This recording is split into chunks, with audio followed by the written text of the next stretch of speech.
परमेश्वर के नाम की स्तुति हो। हमारा बाइबल कॉलेज का अध्ययन शुरू हो रहा है। और पहला जैसे मैं सिलेबस में दिया था कि पहला जो हमारा विषय है न्यू टेस्टामेंट सर्वे, यानी नया नियम को हमें देखना है कि नया नियम में कितने पुस्तक हैं और उसको कौन कौन लिखा है, क्यों लिखा है और उसके उद्देश्य क्या है। हम एक सर्वे कर रहा है नया नियम का। मगर नया नियम का सर्वे में जाने से पहले बाइबल का बारे में मैं एक छोटा सा इंट्रोडक्शन, छोटा सा परिचय मैं आपको बता रहा हूँ। बाइबल परमेश्वर का वचन है। बाइबल पवित्र शास्त्र है। बाइबल परमेश्वर ने मानव जाति को दिया है पवित्र आत्मा के द्वारा। बाइबल के अंदर इतिहास भी है जो बताते हैं कि परमेश्वर ने मानव जाति के साथ इतिहास में कैसे व्यवहार किया। फिर से मैं कहता हूँ, बाइबल में जो इतिहास है वो यही बताता है कि परमेश्वर ने मानव जाति के साथ इतिहास में कैसे व्यवहार किया। बाइबल में बहुत से परमेश्वर की आज्ञाएँ हैं, परमेश्वर के लोगों का गवाही है और परमेश्वर की वायदाएँ हैं। बाइबल में बहुत सारी भविष्यवाणियाँ हैं। तो बाइबल में इतिहास है, बाइबल में परमेश्वर का आज्ञा है, परमेश्वर में बाइबल में परमेश्वर की वायदाएँ हैं, भविष्यवाणियाँ हैं, परमेश्वर के लोगों का स्तुति आराधना है, परमेश्वर के लोगों का गवाही है। परमेश्वर के नाम की स्तुति हो। तो बाइबल को दो भाग में विभाजित किया गया है, पुराना नियम और नया नियम। बाइबल के बारे में और कुछ विशेष जानकारी मैं ये देना चाहता हूँ। दुनिया में सबसे ज़्यादा छपा हुआ पुस्तक है बाइबल। दुनिया में सबसे ज़्यादा बिका हुआ पुस्तक है बाइबल। सबसे ज़्यादा लोगों ने पढ़ा हुआ पुस्तक है बाइबल। दुनिया में सबसे ज़्यादा चर्चा हुआ है और चर्चा हो रहा है उस पुस्तक है बाइबल।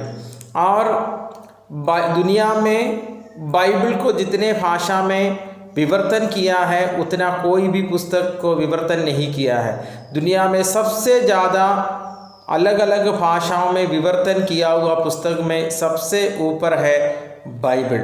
परमेश्वर के लोगों, आज वर्तमान दुनिया में लोग एक विश्वास योग्य वचन का तलाश में हैं और मैं आपको बताना चाहता हूँ, बाइबल ही है एक विश्वास योग्य वचन जहाँ पर लोग उद्धार और शांति को प्राप्त कर सकता है।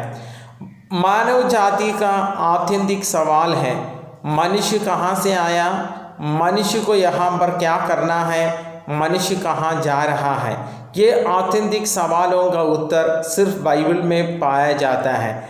Where from I came, what I have to do here, where I have to go. मैं कहाँ से आया, मुझको यहाँ पर क्या करना है और मुझको कहाँ जाना है।